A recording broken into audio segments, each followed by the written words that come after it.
Hello friends, સ્વાગત છે તમારું ધમુસ કિચન એન્ડ બ્લોગ પર।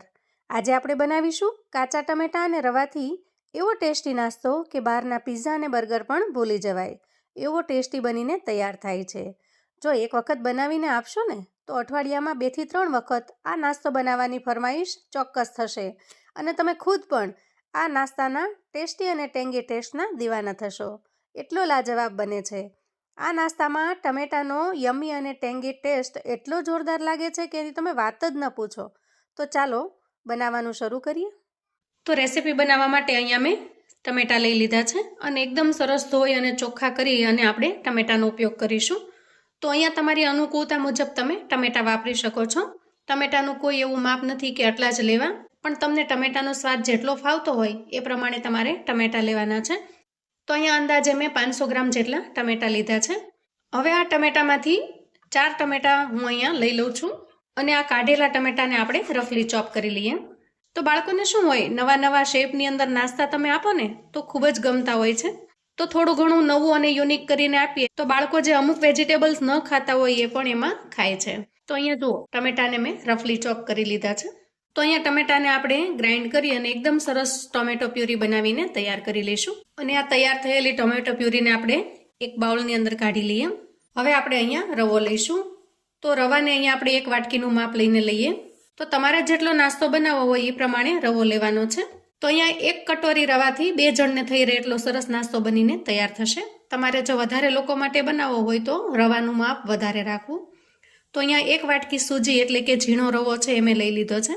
રવો ઝીણો હોય કે જાડો હોય કોઈ પણ ચાલે છે, પણ જો ઝીણો રવો હશે ને તો એકદમ સરસ બનીને તૈયાર થશે। જો એકદમ પાવડર ટાઈપનો રવો લીધો છે મેં। તો તમારી પાસે જે કોઈ પણ રવો ઘરમાં અવેલેબલ હોય એ તમે લઈ શકો છો। અને હવે રવાની અંદર આપણે જે ટોમેટો પ્યુરી તૈયાર કરી છે એને એડ કરીશું।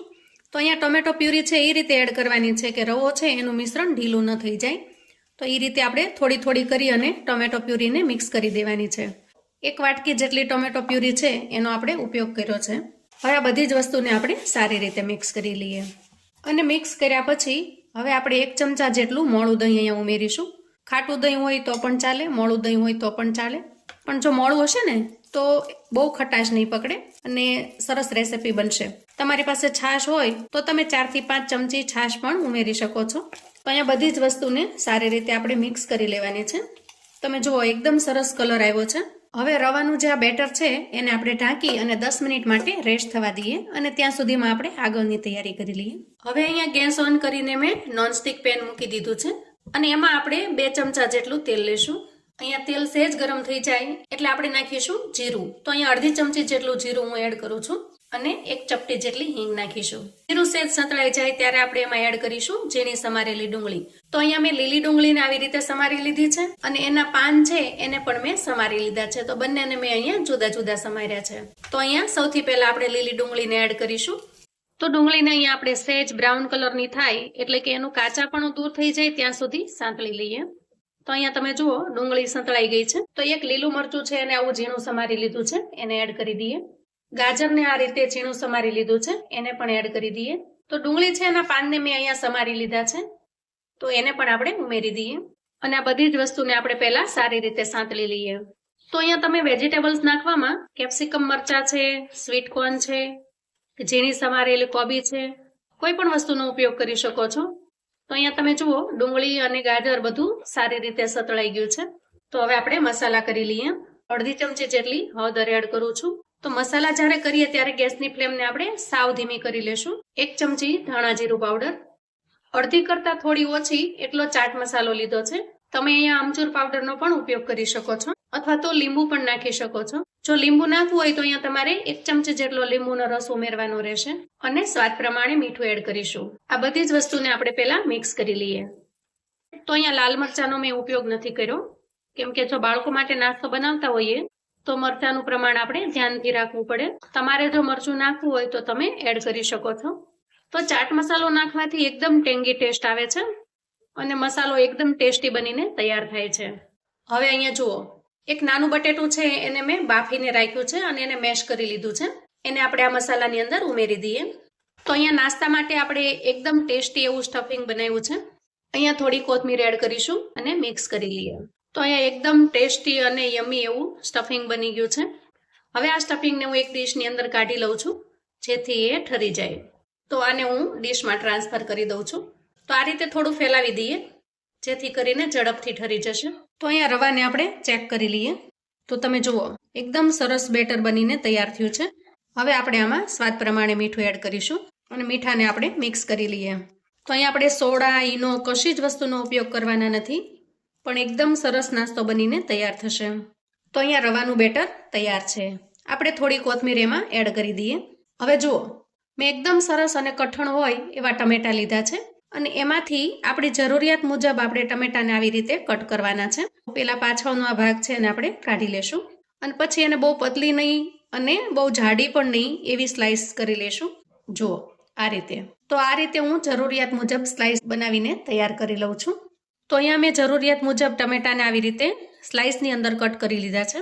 હવે આપણે સ્ટફિંગ છે એમાંથી થોડું સ્ટફિંગ લેશું. તો આ રીતે એક સરખું માપ રાખવાનું, જેથી કરીને વધારે કે ઓછું ન થાય. અને સ્ટફિંગને આપણે આ રીતે ટમેટા ઉપર લગાડી દેવાનું છે. તો સ્ટફિંગનું થર તમારે જાડું અથવા તો પાતળું રાખવું હોય તો રાખી શકો છો. તો આ રીતે બંને બાજુ આપણે સ્ટફિંગ છે એને લગાડી દઈએ. તો બધા જ ટમેટાની સ્લાઇસને આપણે આ રીતે તૈયાર કરવાની છે. તો અહીંયા તમે જોઈ શકો છો કે ટમેટાની બંને બાજુ આપણે સ્ટફિંગ લગાવી દીધું છે. તો મિત્રો એકદમ સિમ્પલ અને ઇઝી છે. થોડું સ્ટફિંગ લેવાનું છે અને સ્લાઇસની ઉપર આ રીતે લગાવી દેવાનું છે. તો આ રીતે તમે એક સાઈડ લગાવી દો અને પછી ફરી થોડું સ્ટફિંગ લેવાનું છે અને એને બીજી સાઈડ આપણે લગાવી દેવાનું છે. તો આ રીતે બધા જ ટમેટાની સ્લાઇસ છે એને હું તૈયાર કરી લઉં છું. તો અહીંયા જુઓ, ટમેટાની બધી સ્લાઇસને મેં સ્ટફિંગથી કોટ કરી લીધી છે અને એકદમ સરસ મજાનો એનો લુક પણ આવી રહ્યો છે.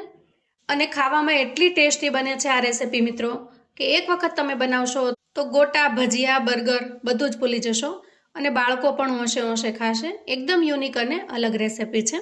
અને હવે આપણે રેસિપીમાં આગળ વધીએ. તો અહીં આપણે ગેસ ઓન કરીશું અને એના ઉપર નોનસ્ટિક પેનને મૂકી દેશું. તો જેમાં મેં સ્ટફિંગ બનાવ્યું હતું એ જ પેનને મેં મૂકી દીધું છે. તો અંદાજે 2 ચમચી જેટલું તેલ એડ કર્યું છે અત્યારે. હવે અહીંયા જુઓ, જે ટમેટાની સ્લાઇસને આપણે સ્ટફિંગથી કોટ કરેલી છે એની ઉપર આપણે બેટરને આ રીતે લગાવી દેવાનું છે. તમે બેટરની અંદર ડીપ પણ કરી શકો છો અથવા તો આવી રીતે સ્પેચ્યુલાની મદદથી એના ઉપર કોટ પણ કરી શકો છો. તો આ રીતે સૌથી પહેલા આપણે ઉપરની સાઈડ કોટ કરી લઈએ અને પછી એને આ રીતે આપણે અહીંયા મૂકી દેવાની છે. તો આ રીતે ઉપરની સાઈડ કોટ કરી અને હું બધા જ નાસ્તાને મૂકી દઉં છું. અને હવે આપણે ઉપરની સાઈડ લગાવી દેશું. તો આ રીતે સ્પેચ્યુલાની મદદથી થોડું થોડું લગાવી દેવાનું છે અને એવી જ રીતે બધા જ નાસ્તાની ઉપર હું લગાવી દઉં છું. તો અહીંયા જુઓ, આપણે ઉપરની સાઈડ બધે જ કોટ કરી લીધું છે અને હવે આપણે નાસ્તાને 1 મિનિટ ઢાંકી દઈએ, જેથી અંદર અને બહાર બધી જગ્યાએ સારી રીતે ચડી જાય. 1 મિનિટ પછી આપણે ખોલીને ચેક કરી લઈએ. તો અહીંયા જુઓ, નીચેની સાઈડ એકદમ સરસ ચડી ગયું છે. હવે આપણે એને ઉલટાવી લેશું. તો અહીંયા બધા જ નાસ્તાને મેં ઉલટાવી લીધા છે અને નાસ્તાને ઉલટાવ્યા પછી પણ આપણે 1 મિનિટ માટે ઢાંકી દઈએ. તો 1 મિનિટ પછી ચેક કરી લઈએ. વાહ, એકદમ સુપર આપણો નાસ્તો બનીને તૈયાર થઈ ગયો છે. તો હવે આપણે નાસ્તાને સર્વ કરી લઈએ. એકદમ સુપર ટેસ્ટી એવો આપણો નાસ્તો બનીને તૈયાર થઈ ગયો છે. આ નાસ્તો ખાઈને બાળકો પીઝા ને બર્ગરને પણ ભૂલી જાય એવો ટેસ્ટી બન્યો છે. તો અત્યારે સિઝનમાં તમે બાળકોને ટમેટા આપશો તો એમને એમ નહીં ખાય, પણ આ રીતે જો બનાવીને દેશો ને તો એને ખ્યાલ પણ નહીં આવે કે તમે આમાં ટમેટાનો ઉપયોગ કર્યો છે. અને તમે એનો લુક જુઓ, એટલો સરસ લાગે છે, જોતા જ મોઢામાં પાણી આવી જાય એવી સરસ રેસિપી બનીને તૈયાર થઈ છે. અને આ નાસ્તો તમે જો મહેમાનોને પીરસશો ને તો મહેમાનો ચોક્કસ તમારી પાસે રેસિપી માંગશે, કેમ કે એકદમ નવો અને સાવ અલગ નાસ્તો બન્યો છે. તો આ નાસ્તા સાથે મેં શિંગદાણા, ટમેટા અને કોથમીરની સરસ મજાની ચટણી બનાવી છે. તો આમાં પણ મેં ટમેટાનો ઉપયોગ કર્યો છે, પણ વિડીયો ખૂબ લાંબો ન થઈ જાય એટલા માટે મેં ચટણીની રેસિપી એડ નથી કરી. અહીંયા તમે ટોમેટો સોસ, ટોમેટો ચટણી કે પછી પિઝા બર્ગર સોસની સાથે પણ તમે પીરસી શકો છો. તો અહીંયા હું તમને એક તોડીને બતાવું છું. એકદમ ટેસ્ટી અને અમેઝિંગ લુક આવે છે અને વિધાઉટ ચટણી કે સોસ પણ એકદમ ટેસ્ટી લાગે છે. તો મિત્રો, આવું અવનવું જાણવા માટે ચેનલ પર જો તમે નવા છો તો ચેનલને સબસ્ક્રાઇબ કરો. વિડીયો ગમે તો લાઈક અને શેર કરો. તમારા સગા સંબંધી મિત્રોને પણ આપણી આજની આ રેસિપી ચોક્કસથી મોકલી આપજો, જેથી એ લોકો પણ ત્યારે ટમેટાની સિઝન છે ત્યારે આવો સરસ નાસ્તો બનાવીને તૈયાર કરી શકે. અને મને કોમેન્ટમાં ચોક્કસથી જણાવજો મિત્રો કે આજનો નાસ્તો તમને કેવો લાગ્યો છે. તો આવો સરસ નાસ્તો જોઈ અને હું ફટાફટથી ડીશ ફિનિશ કરું છું અને તમે ફટાફટથી બનાવવાની તૈયારી કરો. તો ફરી મળીએ નવી રેસિપી સાથે. ત્યાં સુધી આવજો મિત્રો.